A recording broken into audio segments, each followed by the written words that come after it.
Banda kayo mga isda kayo. Andito na ang tatapos sa inyo.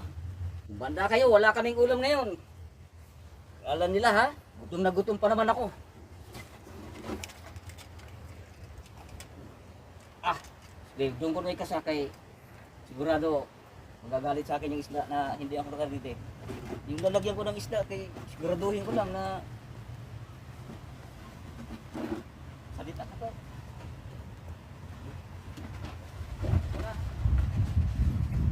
Yes! Kumanda kayo!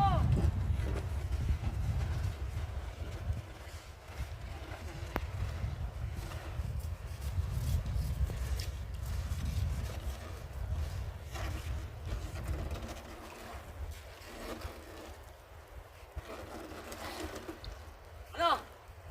Kailangan pa ba mahuli o hindi na?